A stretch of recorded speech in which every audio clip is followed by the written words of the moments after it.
I'm 79, and I still drive past that house. Not because it's faster, not because I need anything on that side of town. I take it because my hands just go there, like they remember something my mind is still trying to forget. I'm 79 years old. My name is Walter, and I've been driving past that house for almost 40 years. I should tell you a little about who I am, or who I was, I suppose. The two feel different now. I worked in civil engineering for most of my adult life, bridges mostly. There's something I always liked about that.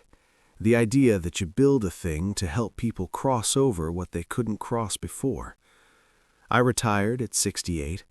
I have a daughter named Claire who lives in Portland and calls me on Sundays. I have a dog named Henry who is old and slow and sleeps near my feet at night. I've had a good life. I want to say that first, because what I'm about to tell you isn't a story about a ruined life. It's a story about one room inside a life, a room I never fully entered, and now the door is somewhere I can't find anymore. The house is on Mercer Street. It's a narrow 2-story with a green door. The green has faded over the years. It was brighter when I first knew it. There's an oak tree in the front yard that wasn't there when I used to visit. Someone planted it. Someone tended it. Life went on inside that house in all the ways life does, and I wasn't part of any of it. The house belonged to my brother, Dennis. We stopped speaking in 1987.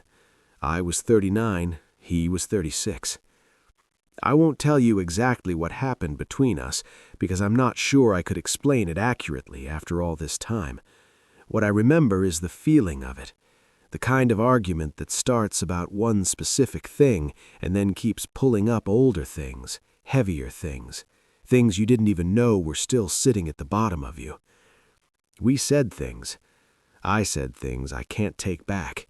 I know he did too. But I was the older one. I knew better. And I said them anyway, loudly, standing in his kitchen while his wife was in the other room, pretending not to hear. He asked me to leave. I left. I told myself I'd let things settle. A few weeks, then I'd call. The weeks became months. The months became a year. And after a year of silence, calling felt like it required an explanation I hadn't figured out how to give yet. So I waited longer. Waited until I had the right words. I'm 79 now. I'm still waiting for the right words. His wife's name was June. She used to make this lemon cake at Christmas, the kind with the thick glaze that cracked when you sliced into it. I haven't had it since 1986. I remember the last time I ate it, though. I didn't know it was the last time. I was sitting at their kitchen table, and Dennis was laughing at something on the television in the next room, and June was handing me a plate, and everything was ordinary and warm. I didn't hold on to that moment. I didn't think I needed to. Dennis died in 2011. Heart attack. He was 58 years old.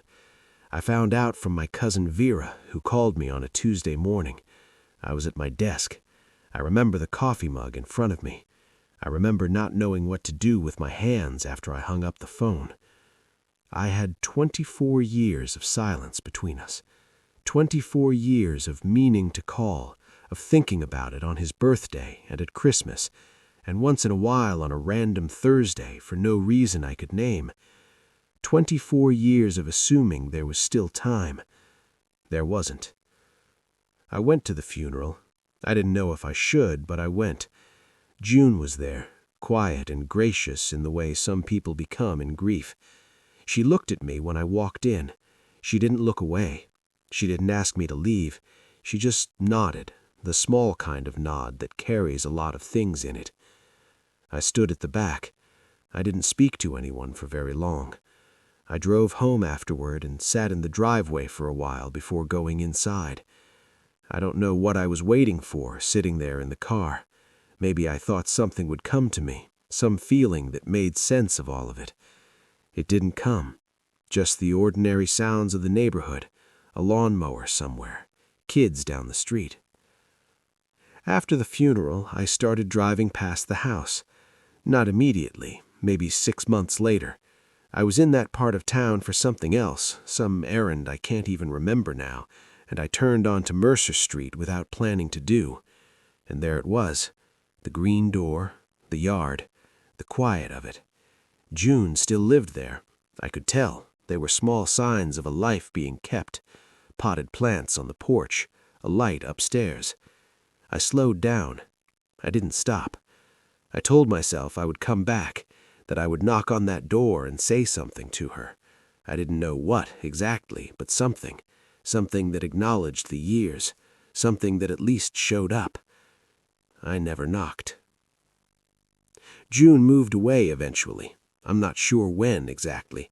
One fall I noticed the plants were gone. Then a family with young children moved in. Then they left. Someone else came. The oak tree in the front yard grew taller. The house kept living. I kept driving past it. There's a thing I've tried to understand about myself in these later years, sitting in the quiet of the house after Claire calls on Sundays, after Henry falls asleep at my feet. I was not a cruel man. I was not indifferent, not really. I loved my brother. I know I did. I could feel it, even in the silence, even in all those years of not calling. The love didn't go anywhere. It just had nowhere to go. And I think that's what I couldn't understand for a long time. I thought the silence meant the love was gone, or that I had decided something, made some choice. But I hadn't decided anything. I had just stopped moving. One day I stopped moving toward him, and the days kept going, and the distance became the shape of my life without me meaning it for it. I used to think about what I would say if I called him. In the early years I rehearsed it, whole conversations in the shower, in the car, laying awake at 3 a.m. I knew what I wanted to say, some version of, "I'm sorry for the things I said," some version of, "I don't know exactly how we got here, but I'd like to find the way back." I never said it. Not because I didn't mean it. I meant it every time. I just kept waiting until it felt less complicated, until I felt steadier, until the moment felt right. The moment never told me it was right, and I kept waiting for it to. Dennis had 2 sons. They'd have been teenagers the last time I saw them. I don't know them now. They're grown men somewhere, with their own lives, their own houses. They didn't know me as an uncle, not really. I was the man who stopped coming around before they were old enough to remember much. That part is the one I come back to most late at night. Not even the argument, not even Dennis himself, though that weight is always there. It's those 2 boys who grew up with whatever it is uncles give, that particular kind of presence, and I can't reach back and give it to them now. There's no version of that story that gets corrected. I'm 79. My doctor tells me my heart is doing something it probably shouldn't be doing for a man my age.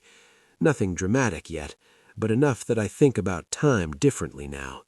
Enough that I find myself recording this, sitting in my kitchen on a Wednesday afternoon with the window open and Henry asleep behind me. I don't know who will watch this or if anyone will. I just felt like it needed to be said out loud finally, after all these years of it living only inside me. That house on Mercer Street isn't really about a house. I think I've always known that. It's about the version of my life where I picked up the phone, where I knocked on the door, where I said the incomplete, imperfect thing instead of waiting to say it perfectly. I'm not sure what perfection was going to sound like. I'm not sure it would have sounded like anything in particular.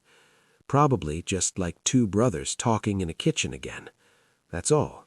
That was all it ever needed to be. If something in this sat with you, something you've been carrying, something you've been meaning to do, I don't have any words of wisdom for you. I wouldn't know what to say. But if you want to leave something in the comments, even just a name, I'll read them. I read them all.